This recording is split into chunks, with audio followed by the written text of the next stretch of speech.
Hey everybody, welcome back to our channel. This is This Deluxe Life TV and my name is T. And my name is Kareem. And we are here today to talk about Married at First Sight, Season 14, Episode 10. Now, before we get into it, we're going to talk a little bit about what's different this time. So this time, we're not going to give you a recap of the entire show. You guys have watched this show. You've probably watched other content creators that are also talking about this show. So we just kind of want to give you the highlights from our perspective. Okay. And, kind of the most important pieces of, what we see in a relationship at this point in time. Is that cool with you? Hope it is. Let us know what you think down in the comments. But before we move on, I'm going to have Kareem tell you a little bit about his own channel. So my channel is All the Way Live Media. I do all kinds of, nerdy, geeky science fiction content, including, things from culture to sports and toys. I recently started cataloging and blogging my toy collection. So come on over. It's a good time. It is a good time. I like it. Anyway, let's get going. Who do you want to start with? I'm going to kind of go easy. Start with, have we ever started with Michael and Jasmina? Maybe not. We could do that. Yeah, let's start with Michael and Jasmina. Okay. So, Michael and Jasmina, obviously the long-term issues with them is all about communication. Mm-hmm. Now, going into this and in the first few episodes, we kind of thought it would be, and it was leading up to be, Michael to be the person with communication problems. But as time is going on, we also see that Jasmina also has some communication problems. And very big ones. Yeah. I think Jasmina's communication problems is about people disagreeing with her. Yeah. It's basically what that comes down to. It's like she has really actually, I don't even want to call it a communication problem because she has no problem communicating what she's thinking or what she's feeling. Yeah, but communication is giving and taking. Let me finish. So the issue that I'm seeing is that she definitely has a problem with receiving any kind of criticism, constructive or otherwise. And I actually want to give Michael some props because I felt like coming into this, he has some really, just kind of stilted ways of thinking about relationships and, the ways that he could be vulnerable, etc. But I have to give him some props because he really does seem like he wants this relationship to work and is willing to put in the work to make that happen. And she's just like shutting it down. Because it doesn't meet what she thinks. Let's be a bit more specific. Like Michael, so in the first couple of episodes, right? Michael got a temper, and kind of raised his voice, got an attitude with Jasmina because he felt like she'd cut him off. Mm-hmm. Now I think the world agrees, even Michael agrees that he was wrong. Mm-hmm. And that's, one way that's two ways that he can learn to communicate better. Number one, recognize the difference between being interrupted and, somebody just taking the opportunity to speak, which, seemed appropriate at the time, but it wasn't no disrespect. Mm-hmm. So how he received an unintended slight was something that he needs to work on. And I feel like he's done that. Also, he got an attitude and raised his voice at her. She didn't like that. Mm-hmm. So now, what we did not see is a lot of that conversation when he lost his attitude. But as time is going on, what we're starting to see more and more is that Jasmina, she's condescending. Mm-hmm. And she has a condescending tone. And a lot of people with a condescending tone, they don't recognize how that's disrespectful. Mm-hmm. And we've seen it in previous episodes, in the last couple of episodes where they've had some conflict, where he's tried to not respond to her the way her attitude makes him feel. Right. So she expresses her distaste and her frustrations with her condescending tone, and he expresses it by raising his voice. Those are two sides of the same sword. They really are. But here's the thing. We've never seen Michael raise his voice. Raise his voice. We've seen him catch an attitude, but at the actual... So we've not seen him raise his voice. And she keeps saying, it's a tone. It's his tone. It's his tone. And she said that even in, these last couple of episodes. And I've not seen him take a tone. True. And so I'm like, is this all in her head? because she's not liking what he has to say. And I will say, this to piggyback on what you said, I will say that I've seen him restrain himself. Yes. You know, and these are instances where he could possibly raise his tone, but he's brought it back in. That means he's taking the feedback that she's giving him. Right. And that goes back to what I was saying a few minutes ago about like giving him his props, because, you know, he is really willing to put in the work. Whether or not he took a tone, whether or not he raised his voice, we don't even know. But he's like doing everything in his power right now to not even be perceived as that, you know, and she's not respecting or appreciating that. And so going back to the thing that like I felt like kind of stood out about this episode was their conversation with Dr. Viviana. Yeah. And, you know, they both started like trying to like talk over top of each other. Like they both had this issue, right? And so, you know, Dr. Viviana saying, whoa, let's start over. You know, like this is not how your conversation should go. Okay. And, you know, Michael, what do you think about if you don't feel that you can like share with her openly, like you feel tentative to do that? Like she asked him outright, does he feel like he can share with her what's on his mind? And he's like, nah, really no, you know? No. And she was like, well, what do you think about journaling? And he's like, yes, I can do that, you know? And I think it's really like, not that he's like so gung-ho to be journaling, you know what I mean? But like, he's really like, what do I have to do to put in the work for this relationship? If Dr. Viviana says, Michael, go journal, then Michael won't be journaling with a smile, you know? And like, he's really like, to me, like showing that effort, like, this is what I want to do for you. Because Dr. Viviana said, you know, like, do y'all want to have intimacy? You know, do you want to like be on the same page in that regard? He's like, of course, look at her. You know what I mean? Like he actually likes her, you know, wants to have love with her, I imagine, and recognizes that according to Jasmina, it's the communication that's keeping them from getting there. So he's like, whatever I got to do to get this communication thing right, so you'll feel comfortable and that you will, you know, draw yourself to me, or I'll draw, you know, you to myself, then I will do that. And, you know, Jasmina's kind of like, you know, yeah, okay. And then as soon as Dr. Viviana goes away and Michael is like, okay, so, you know, let's get on this journaling. No, how about you journal? I don't want to journal, you know? And he's like, but we just told Dr. Viviana we were going to do that, you know what I mean? And he's like, you know, I'm, you know, like, let's do what we said. And she's so like, no, I don't want to. I don't want to. There's a few things. Number one, like, one thing I noticed in that conversation is the part where they were cutting each other off. Mm-hmm. I noticed Michael actively trying not to. Yes. Like, he was doing the thing where, okay, are you done? Mm-hmm. All right, I'll speak. Mm-hmm. She wasn't trying to take that step. Mm-hmm. She was like, as soon as I hear something that I feel like I need to respond to, I'm going to respond to.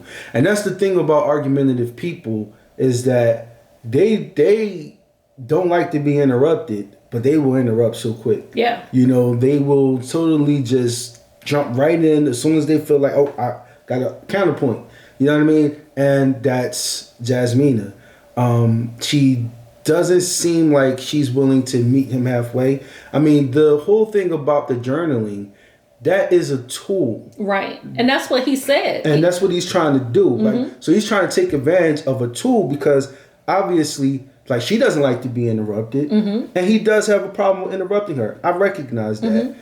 He doesn't like to be interrupted, and obviously he feels the same way. Mm-hmm. So here's a way we can talk to each other without interrupting. Mm-hmm. Let's journal. And like, here's the thing, like, that wasn't even his idea. That's Dr. Viviana's idea. And like, he's trying to go with it. Right, and he even told her, I don't give a F about the journaling, you know, like, I want us to be able to communicate, you know? So they're sitting there talking about it after Dr. Viviana left, like, okay, so this is what we're going to do. And she's like, hold on, I'm not going to do that. Right.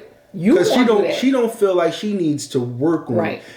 Communication, again, is not just about giving information. It's also about receiving information.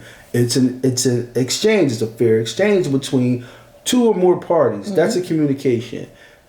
They're not having these fair exchanges. Right. She wants the exchanges to be one-sided. And she does not like to be told when she's wrong, and she doesn't recognize that she could possibly have some flaws.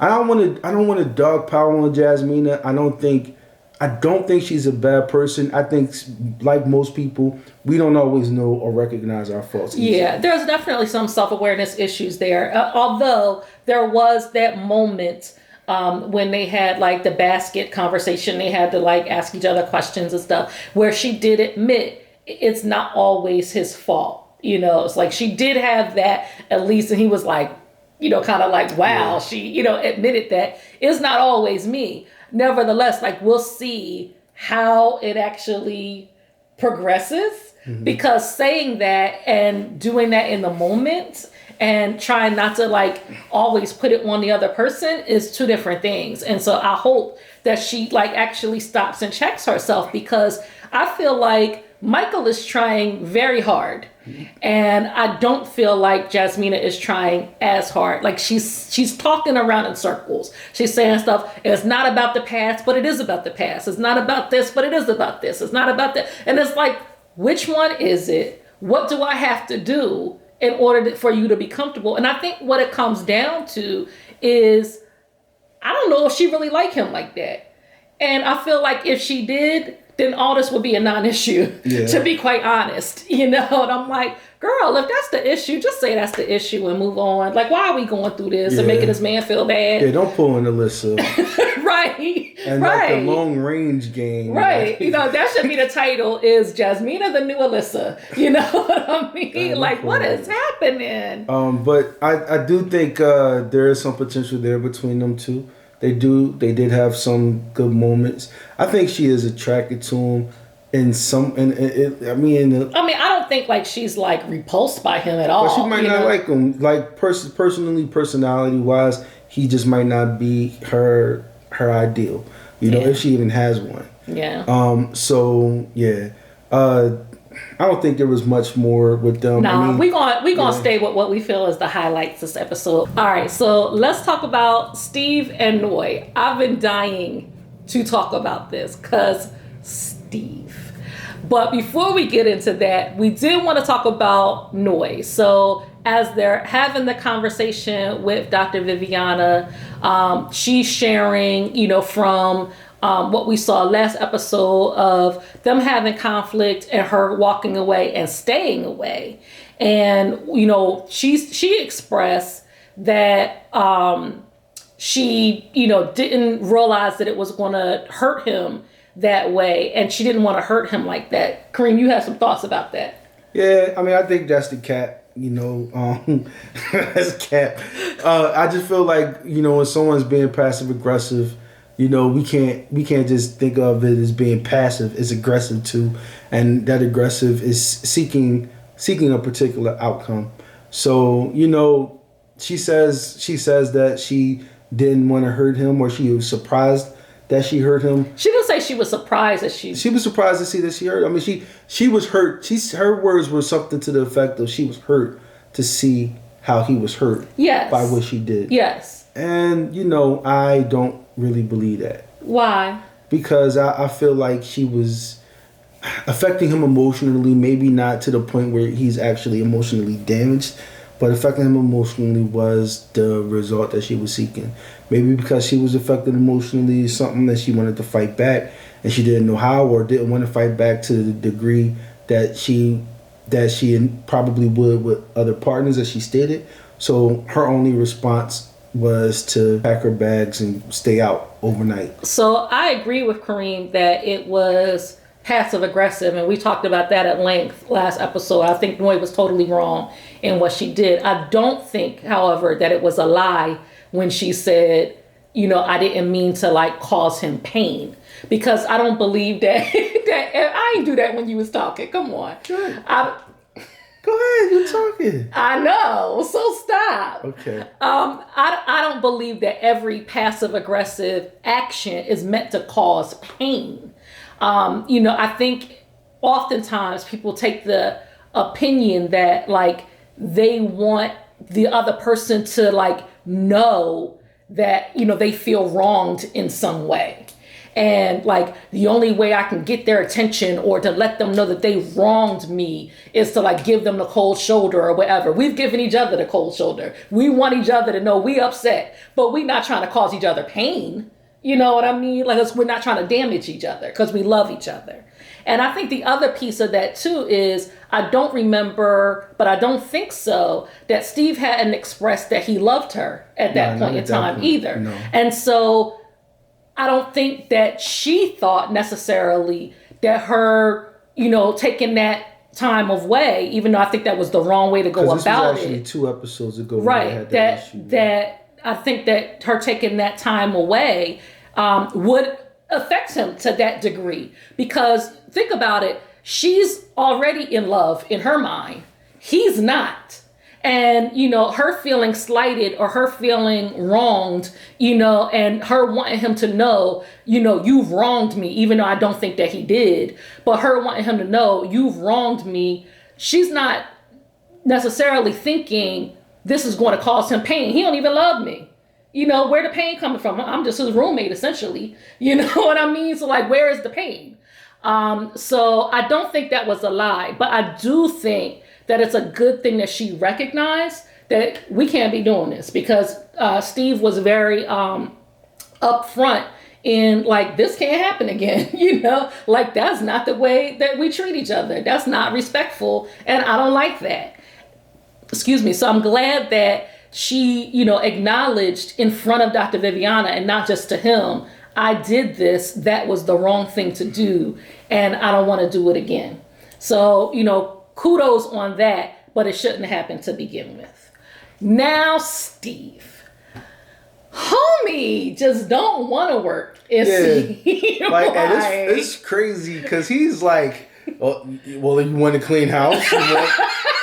Because your house is going to be dirty if you make me go to work and get a job. But I'll go get a job if you want. And once I get that job, I can't go back. It's like, dude, you the left food's jobs not going to be good. So I'm like, bro, all of this, literally so much. So like what is happening here is Steve is still not sharing the plan. Yes. And she said, I just want a plan. And I think he's not sharing the plan because he doesn't have one, or he does have one, but doesn't trust his ability to follow through on that plan. So therefore he doesn't want to share it. So he doesn't have to be accountable to that plan. Steve's whole thing, this whole vagabond personality, and I like to do the adventure and the this and the that. All of this is driven, in my opinion, by his desire to not be accountable to anyone but himself. Yeah. Now, if you are a single person, kudos, do that thing, if that's you. But you can't be saying the logical next step for me is to get married and then not want to be accountable to your wife. And, if that's the type of significant other, or that's the type of significant other you want to be, you can't go into a situation where you're likely not going to find somebody that's down with that way of life. Because it's very possible that you can go out into the open world and you find a woman who is also down with this vagabond life. She also about taking, long sabbaticals or, long just not working for a few months, a year, etc. And she's cool with that. She's cool with, scaling back life and living off your savings. But you go into a situation like Married at First Sight, ain't nobody going on Married at First Sight saying, yeah, I want somebody that's going to not work with me. That's a very rare breed, and you really only going to find that person out in the wilderness. Right. Like he needs to go to a commune, find somebody in a cult, and be like, hey, want to get in my RV or in my car and whatever, and let's travel in my vehicle and take showers at the gym. You want to do that? I know you making jokes, but it ain't that extreme. It's probably he was living out his car. I mean, but there are probably there are probably forums and social media pages where people like that can meet up and date. I bet you that they've been in cults and communes. Who knows?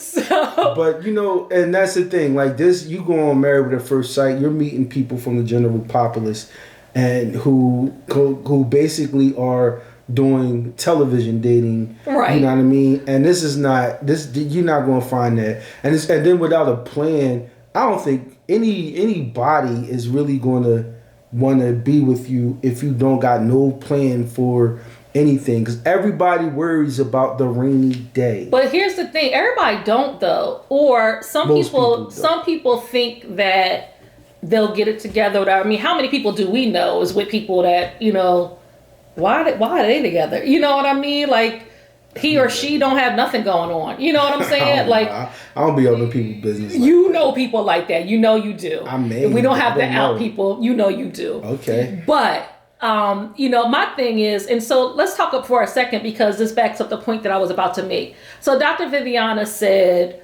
would you feel more comfortable knowing that he has savings and how long that could last him and like those types of things.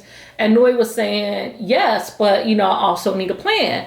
And what I was disappointed about is Dr. Viviana didn't press him at all on sharing that plan. Yeah, she didn't.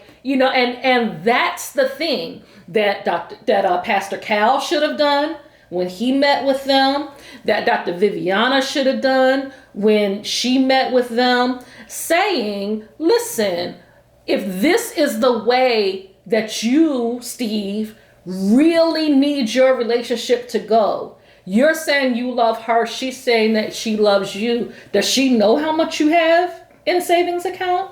Does she know what you can do and when you will do it when you do need money? Does she know what your plans are during the sabbatical? Because he said something about wanting to take time and work on himself and, get his skills up and things like that. 35 or something? Yes. Well, you can always build yourself up. You can, but you also, especially getting married, should be coming to correct. And he keeps saying, do you doubt my ability to make money?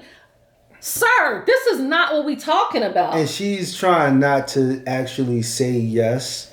But it's not necessarily a yes, because you could say, do you doubt my ability to make money? No, you can jump on Fiverr and probably make a couple $100 if you want to. But I don't want to live from Fiverr to Fiverr, from thumbtack to thumbtack.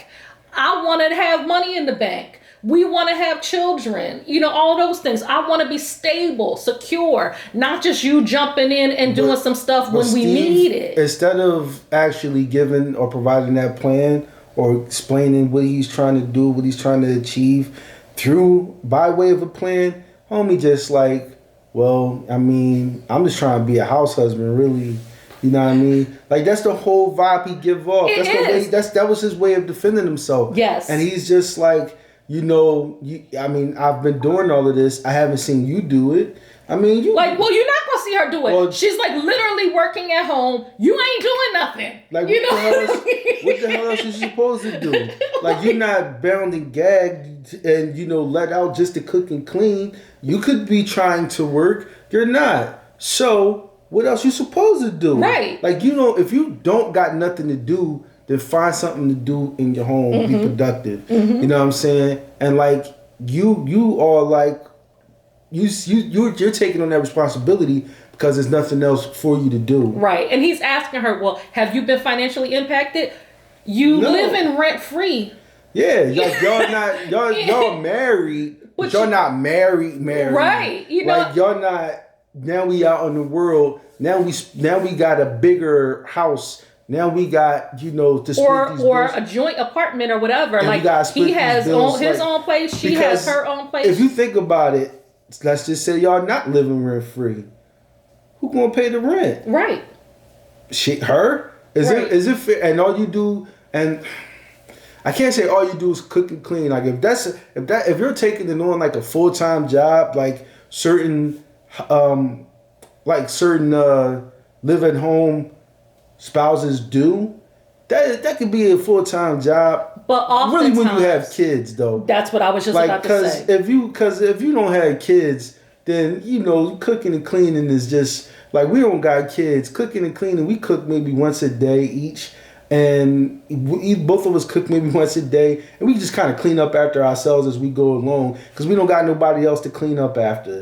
You know what I'm saying? So we know it's like our house is not going to need like an extensive cleaning every single day. Now, when kids are involved, then all of that and managing the kids becomes a much bigger full-time job. But like even then, like he still is just like, but if I get a job, these meals ain't going to get cooked and the house ain't going to be clean. And she's like, well, we can both do that. Well, I haven't seen that yet. Sir, you're not going to see that yet because you don't need to see that yet. And why are you assuming, I mean, actually, he's not assuming, it's just a false argument that she's not able to do those things. Like she literally has an apartment. The apartment is not, falling over dirty and roach infested. You know what I'm saying? Like, she obviously was working and cooking and cleaning. You know what I mean? She's a full-grown adult. She's a full-grown adult. She can take care of herself. And she can certainly do half of the chores with you. Yeah, so I'm sorry, that's not a valid argument, Steve. Not valid, Steve. And like I've been trying to hold you down. Like my wife would tell you, Steve, you probably never gonna watch this, but if you do, my wife would tell you, like, you was my man, Steve. Like, you was my and them, you know what I'm saying? Like, Olajuwon was my man's, and you was my man, you was the and them. So you and Olajuwon was like my man's and them. I was rocking with y'all, because I felt like the world was going to really come at y'all heavy, but you losing me, bro. Like because if you don't want to work, and if you don't feel like that's necessary to sustain your way of life, don't get somebody else involved. Right. Especially when you know that this person is not comfortable. That they have had, this was a bad idea. Stability challenges, emotional challenges, financial challenges in the past. This is not anything that they're interested in continuing with. I mean, she has made it plain every way she can and respectfully. And he is not respectfully sharing, here's why it can work. If your argument is, I can make money when I need to, and don't you like yummy food? You know what I mean? If that's the argument, nah, bro, you didn't do that right. Nah. Let's move on. We want Mock and Lindsey, or do we want Katina and Olajuwon? Let's do Katina and Olajuwon. So the conversation with them and Dr. Viviana. Mm-hmm. That was a bit problematic because that was a lot problematic. Because Dr. Viviana is pressing Olajuwon about his whole, I got a wife now and I can't, she got to be cooking and cleaning. Like, she do work too, bro. And he keeps saying she worked at home. She worked at home, and it's like, but are you forgetting the work part? Like, I work from home full time. Kareem works from home like 75% of the time. We are working at home. Yeah, like I'm not at home, and all of the work that needs to get done and I'm getting paid to do is not getting done. While I'm cooking and cleaning, and you're definitely not like that. You work around the clock basically most of the time. So you got like a lot of work to do. Like that's probably work right there. What I mean? Keep wanting to look over like I need to turn this off. Like, at least for me, I have the benefit of punching a clock. I work, I clock out, I go home. You got people that that depend on you both ways. So all that to say, people that work from home, at least responsible people that work from home, are actually working. Yes. The only thing that changes is the commute. And here's the other thing. Something that I was just like, just realized this episode. He says he works at night. And so when he's asking for hot breakfast, he's not saying before we go to work. He's saying just kind of like how people will say dinner on the table when I come home. Like, breakfast is his dinner on the table when I come home. Sir, she's getting ready for work if she's even up yet. And so he's expecting her to disrupt her morning routine to make him breakfast. Yeah. You know, like, do it yourself, man. you need to eat a bowl of cereal and go to sleep. Yeah. You know what I mean? Do it yourself. I'm sorry. I know, like, in his mind, this is him having expectations and stuff like that. Which makes, I'm sorry, pardon me, which makes the whole she went to sleep while I stayed up and cleaned situation another piece of BS. You used to being up at night. You're awake and active at night. It was probably late and she was tired and had work in the morning. You know what I mean? Like I'm gonna go to sleep. Now, while I'm not like, I'm gonna do half this floor and leave the other half for you. You know, like either I'm gonna do the floor or I'm not gonna do the floor. Unless sometimes Kareem bullies me and like makes me give him stuff. You know what I mean? Like, I was doing that, Kareem, but I'm gonna do it. You know, and he just takes it from me and then he started doing it. But I'm not gonna be like, I'm gonna do half the dishes in the sink and then you do the other half. Like, either I'm gonna do the dishes or I'm not. And so while I don't agree with that half the floor thing, Katina, I do understand that if he is up and ready to help and he's wide awake and you're like, sheesh, I'm tired. And she had said that she had worked that day. You know, like, this is a weekday. This is not a weekend. You know, and it's probably middle of the week still, because, you know, they be doing dumb stuff on these TV shows. You know, she's like, I'm ready for bed. It's nighttime. He used to being up at night. You know what I mean? It's like, these are such false equivalencies when he's talking about what he does versus what she does. It's like really baffling that Katina is such on this, I want to make him say yes on decision day. And I'm going to do, you know, whatever I need to do to get him to say a yes. Cheese. You know, and it's like, nah, girl, let him say no. But she's making herself, you know, miserable in the process. I don't think she's having a good time. And I think he's trying his best. I think he's trying his best to mold her into the woman he thinks that she should be. And, you know, I mean, and even saying things like, I'm just trying to figure out where you are mentally, and calling her lazy. He was saying we not on the same level mentally. He said we not on the same level mentally. And like, Dr. Viviana said, are you questioning her mental capabilities? Like, is this what's happening right now? Like, no, I'm just saying. Because he realized having that repeated to him. But he didn't fix it. Well, he tried to walk it back. No, he didn't try to walk it back. He tried to walk it around in a circle. Yeah, because he tried to say, well, what I really mean is she not on my level? Like, I'm not being met. You know what I mean? Which means that I'm up here and you need to come up and you're not meeting me, ma'am. But it also came down to something about her not talking to him or something. So here's the thing. This is what happened. Let me let you know. Yeah, Olajuwon. What happened was Dr. Viviana got in his stuff and let him know what you're not going to do is talk to Katina like she's a child and you need to mold her. And unfortunately, she didn't say it in those stronger terms. So I'm going to say it to you. Oh, that's not what you're going to do. And realizing that he's not getting his point across to Dr. Viviana, he tries to make it now about something else. Classic narcissist tactic. I'm only doing this because I love you so much. He's been doing that since the beginning too. Truly. And he's not saying I love you. Those aren't the words. But he's saying I care for her. I care for her. Now a minute ago, so much about you. Now a minute ago, no, love is not on the table because I need to know what level you on and who you are as a woman and like all these kinds of things. Love's not on the table a minute ago.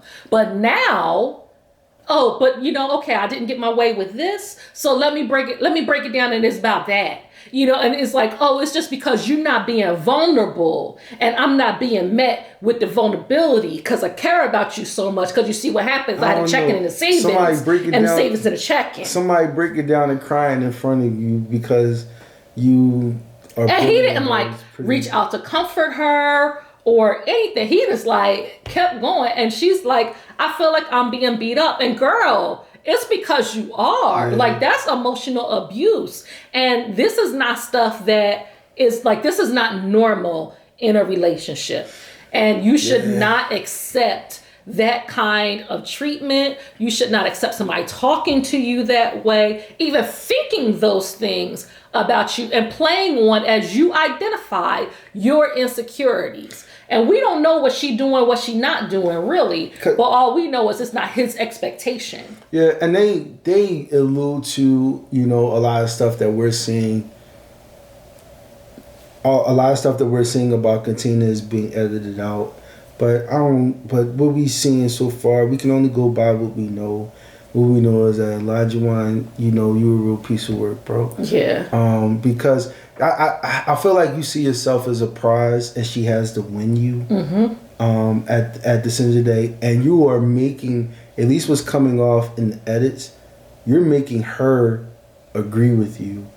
I mean, this is what narcissists do. Yeah. This is what manipulative people do. Yeah. They break you down so they can build you and mold you, not build you up, but build you to mold you the way they want you to be. But first, we got to get this broken down, all the way down. He's done coming that. Off a little pimpish from the beginning. Yeah. I've been trying not to say it because that's a really ugly thing. Right. In real life, you know, that's a really ugly thing. You know, and I know, you know, not to be contradictory, I know we just made the joke about popping collars.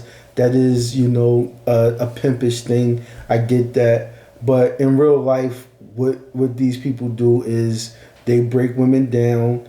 They make it seem like, you know, the women need them more, you know, than they need the women. And in any marriage is a partnership. You know what I'm saying? But this is not a good look, bro. Hopefully you take the conversation with Dr. Viviana and the direction that you tried to feign that you were hitting. And here's the thing. Is the way that you ultimately go. And if that's the truth, because I do think it was feigning, I think you're exactly right.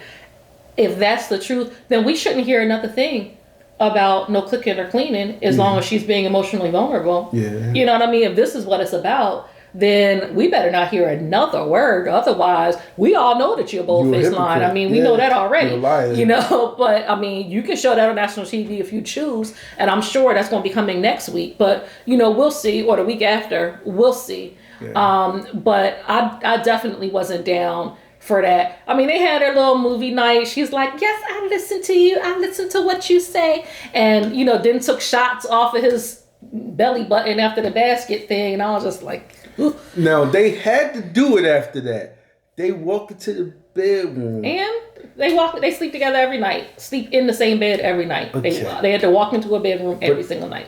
They always alluding to them. But that's what they do on this show, baby. That's what they do. But they don't do that with Jasmina and Michael. It doesn't matter. That's because Jasmina and Michael don't have the same type of tension that Katina and Olajuwon have. Katina and Olajuwon obviously find each other attractive. Jasmina and Michael, we don't know yet. You know what I'm saying? Plus, they always arguing about something. Yeah. You know, Jasmina be like, now Michael.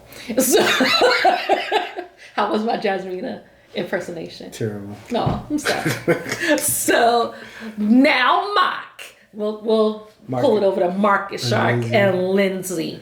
Yeah, Lindsey was really off the chain this episode.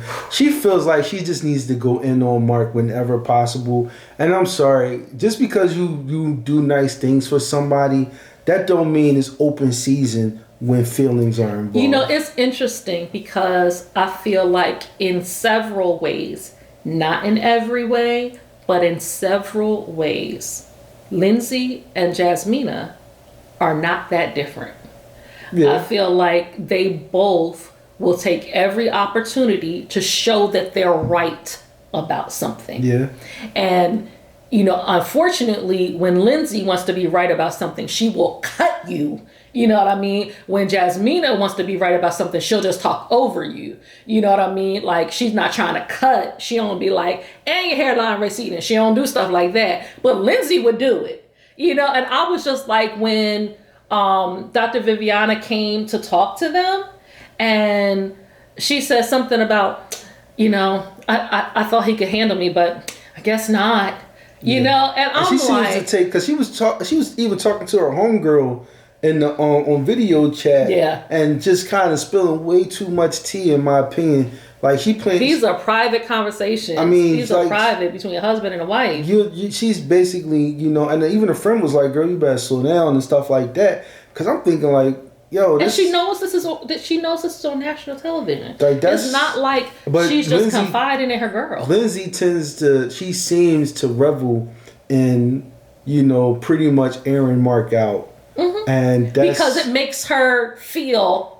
Number more one, victimized. Like number one in a way, like she's suffering because Mark is not fully emotionally involved or satisfying her sexually. I think that's a manipulation tactic too, because the victim piece. Because I really think, number one, it's about her making herself, like, I'm the expert, I'm always the right, I'm the princess, as you said before, those, and I only do this because I'm the victim.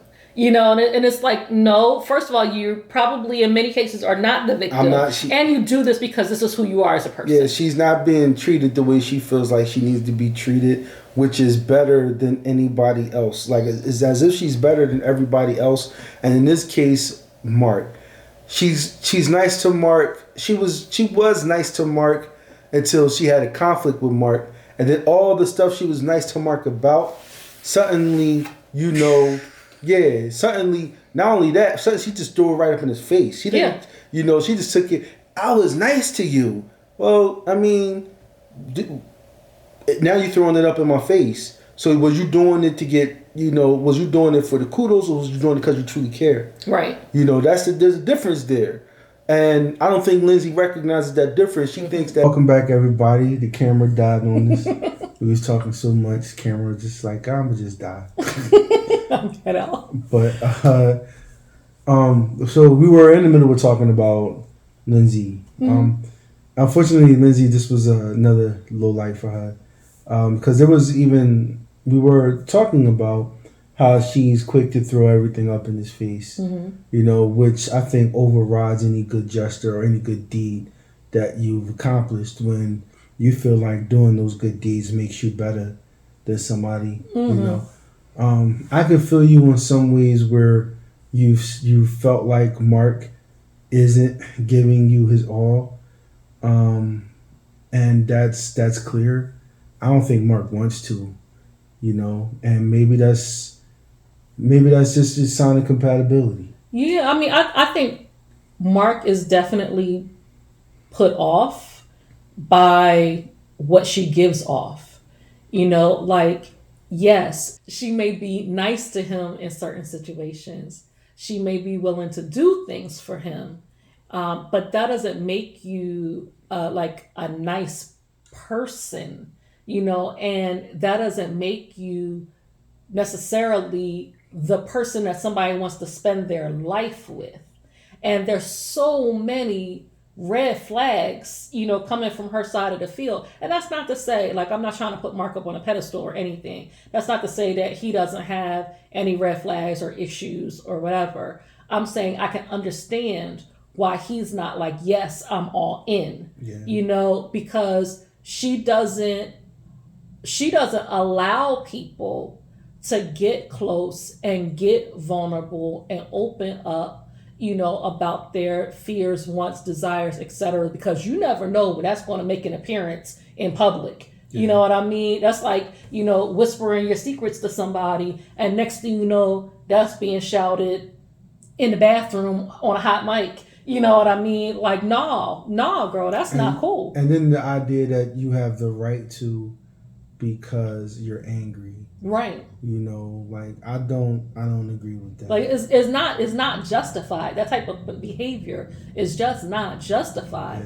Yeah. And that's not to say Mark can't be hot and cold, or maybe he doesn't satisfy you or whatever. But like, there are things that y'all can do to like discuss those like adult and work on your issues without being like emotionally abusive to one another. And Dr. Viviana even said, like, do you agree that y'all hit below the belt? Like, y'all need to stop that, But then also, she really spoke to Lindsey's rudeness. Right. You know, like she can just be very rude when she's talking to him or talking about him. And he's just, in some of these cases, he's just trying to defend himself.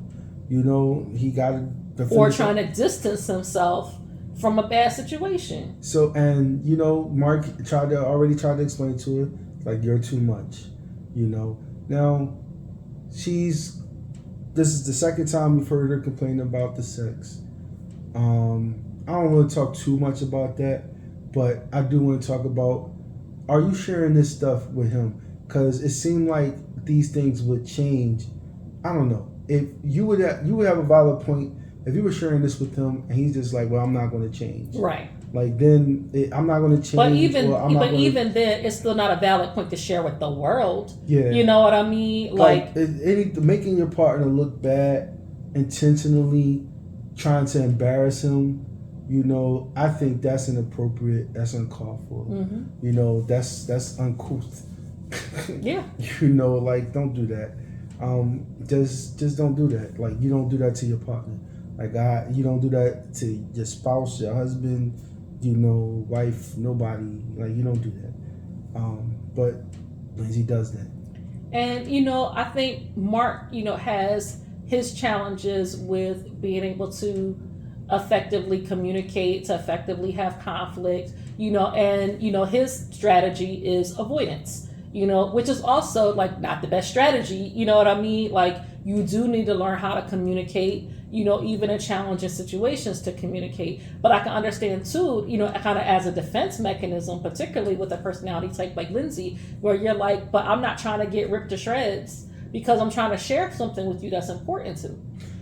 Yeah. And sometimes people that avoid conflict, they don't like who they become when they're in conflict. Right. You know, I don't like the feeling, that ugly feeling, that conflict, especially with somebody that I care about. I don't like that ugly feeling in conflict with them. It hurts me, you know. It hurts me to hurt them.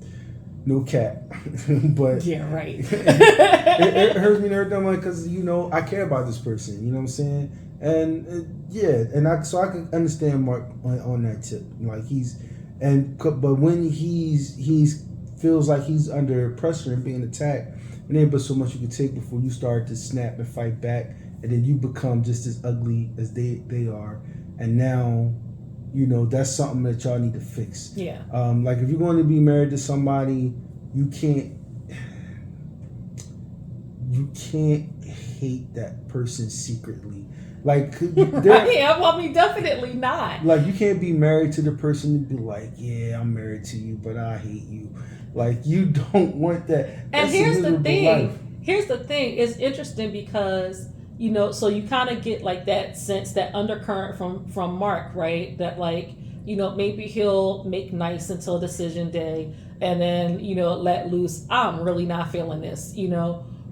But on the other hand, Lindsey is the person that will be like, I'm not feeling this, I'm not feeling this, I'm not feeling this. But it's only because I love you so much. I'm this passionate because I care. She's like that, like the total opposite in that regard. And it's like, this is all weird. What cracks me up is she always goes into, now I'm back at a 1. Now you have to earn me. And then by the end of the episode, I pull all the way back. By the end of the episode, she's blowing kisses. And, you know, they had their laughy, giggly moments this episode. Oh, Mark makes me laugh so much. I mean, it was like the weirdest, fakest laughs that was happening. Like, look, we're having fun. It reminded me of, like, a toddler pretending something is funny that isn't that funny, but they want it to be funny and they want other people to laugh too. So they just had this big laugh, and it's just like, oh, that's weird. You know what I mean? It's like, you don't understand social cues yet. Got it. And that's how Lindsey kind of like strikes me. I'm like, oh, she didn't have all of that development happen in early childhood. She's still working that out. I see. So that's my non-therapist perspective on Lindsey. So that's all for Mark and Lindsey. Thank you for tuning in. This episode, Married at First Sight. Give us a like, give us a subscribe. Give us some comments. Talk back to us. Let us know what you think about what we think. And also let us know what you think about this format of just really kind of focusing in more on kind of like the main highlights of each couple rather than recapping the entire episode. So we hope that you like this. We definitely enjoy talking with you. And we'll see you again next week when we talk about Married at First Sight, season 14, episode 11. Talk to you soon. Bye. Peace out.